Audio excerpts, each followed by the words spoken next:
Why are you all so quiet? You're acting like a conflux of cadaver. Break up! Get some life into you! Yeah! Life!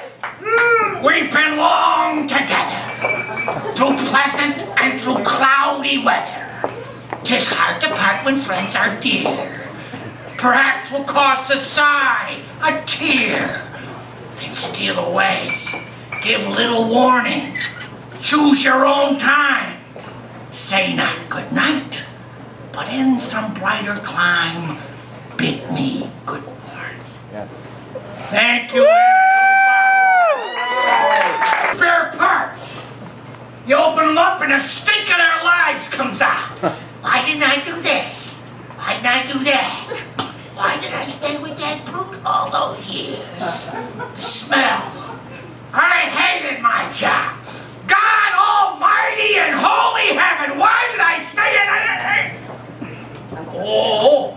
Oh, excuse me. No. I wasn't taking your name. No, please, forgive me. After all, I'm just a heap of mortal flesh laid out on an old plank in a maniac doctor's post-mortem cooler. Don't turn the heat up on me. Why didn't I tell my children that I loved them? Loved them for who they were, knowing so well who they were, knowing they were going far, farther than I ever did. Oh, I got sick of their complaints. What are you doing to my gallbladder? Quit squeezing my intestines, you're making me break wind. My gold tooth is gone.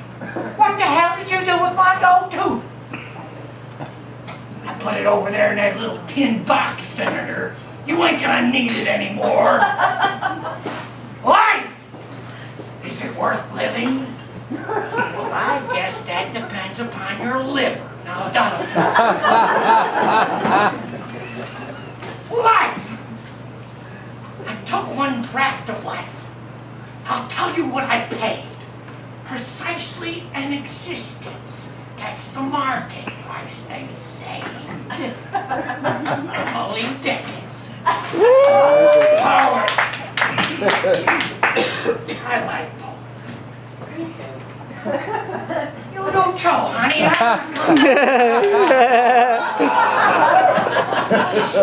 What the hell is this thing? I like poetry. Keeps my mind on or off the job, depending on the frame. You can become very morose working here. Tangled up with all the sinews of spasmodic fate.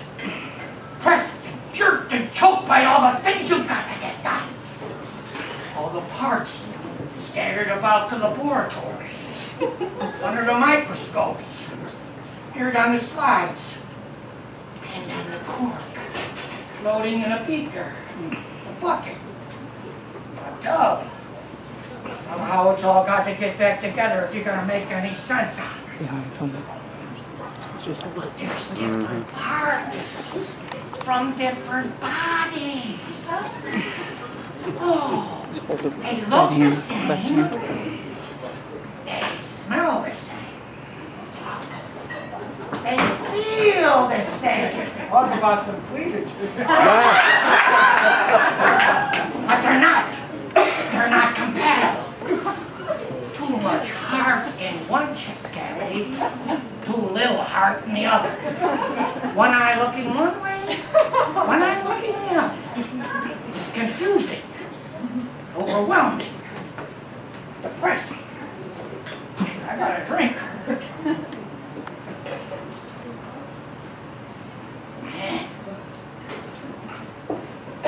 I start tugging at it, pulling at the gray matter, drawing out it, all out from little holes in your heads. I said, come on out, come on out, come on out! And I need another drink. Or I need to read a poem about Casey in the bed. All right, mark it down in my journal. With the bears up there. This day, Julia, a prostitute from the Sands District, was brought into the morgue. I remembered her. I loved her. I didn't know her. She was my sister. Write this down. She bled internally. 8 hours from a beating. Found in an alley. Never had a home. Come here, Doc. Let me fix your tie. She stank. Oh, God in holy heaven, how she stank. Voltaire wrote this. Animals have this distinct advantages over civilized men. They never hear the clock strike. They die without any idea of death. They have no theologians to instruct them. Their last moments are not disturbed by unpleasant, unwelcome ceremonies. Their funerals cost nothing, and no one starts lawsuits over their wills.